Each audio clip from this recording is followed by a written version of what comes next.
ஆக்சுவலா டைமண்ட்க்கு அடுத்தபடியா வந்து பிளாட்டினம்ஸ் பாக்குறது, பிளாட்டினம்ஸ் அண்ட் ஜெம்ஸ், மற்ற ஜெம்ஸ்லாம். இப்போ தங்கமயில நீங்க இது எல்லாத்தையுமே கூட இன்க்ளூட் பண்ணி பண்றீங்க. இந்த இடத்துல பிளாட்டினம் எந்த ஸ்டேஜ்ல இருக்கு? இப்போ நம்ம டைமண்ட் நிறைய பேசிட்டோம், கோல்டு நிறைய பேசிட்டோம், இதுல எந்த இடத்துல பிளாட்டினம் இருக்கு? பிளாட்டினம் வந்து இன்னொரு மெட்டல் சார். கோல்டு தனி மெட்டல், சில்வர் தனி மெட்டல். டைமண்ட் ஆனாலும் கோல்டுல தான் நம்ம வந்து ஸ்டட் பண்ணிருக்கோம். ஸ்டட்டட் தங்கத்துல தான் டைமண்ட் வச்சிருக்கோம். Platinum is a totally different metal like gold and silver. அது தங்கம் மாதிரி பிளாட்டினம் தனி ஒரு டிஃபரெண்ட் மெட்டல். இதுவும் ரொம்ப ரேரான மெட்டல், பூமியில இருந்து தான் கிடைக்கிறது. பட் இவ்வளவு ரேர் மெட்டல் ஏன் இவ்வளவு கம்மியான பிரைஸ்ல இருக்கு? ஆனா நீங்க வந்து கூலி சேதாரம் ஆட் பண்ணி பாத்தீங்கன்னா கிட்டத்தட்ட சேம் ஆயிரும்.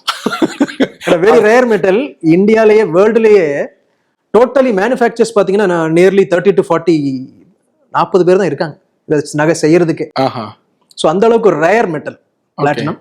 அதுல வரக்கூடிய நகைகள்லாம் வந்து ரொம்ப ரொம்ப ரொம்ப எக்ஸ்க்ளூசிவா இருக்கும். நீங்க டைமண்டுக்கே நம்ம ட்ரெண்டிங் அப்படி இப்படின்னு பேசணும், பிளாட்டினம் இன்னும் அதுக்கு மேல ரொம்ப ரொம்ப யங்ஸ்டர்ஸ், செலிபிரிட்டிஸ் நிறைய பேர் அப்பர் மிடில் கிளாஸ்க்கு மேல இருக்கவங்கன்னு வச்சுக்கலாமா? அப்படி சொல்லல. யங்ஸ்டர்ஸ் அது வந்து அவங்க மிடில் கிளாஸா இருந்தாலும் சரி, லோவர் மிடில் கிளாஸாக இருந்தாலும் சரி, யங்ஸ்டர்ஸ் எல்லாரும் ஓகே. பிரெஃபரன்ஸ் எந்த எக்கனாமிக் குரூப் அதிகமா பண்றாங்கன்னு தெரிஞ்சுக்க கேட்டேன். யங்ஸ்டர்ஸ் தான் அதிகமா பண்றாங்க. இல்ல எக்கனாமிக் ரீதியா middle class, upper middle class பேசணும்னா பிளாட்டினம் எந்த குரூப் ஆஃப் பீப்புள் ப்ரெஃபர் பண்றாங்க? எல்லாருமே சார். நான் பார்த்தது வரைக்கும் காலேஜ் கோயிங் ஸ்டூடெண்ட்ஸா இருக்கலாம், அவங்க வீட்டில் சாதாரண ஒரு பிரைவேட் லிமிடெட் கம்பெனி ஒர்க் பண்ற அப்பா அம்மா இருந்தாலும் சரி, விவசாயியா இருந்தாலும் சரி,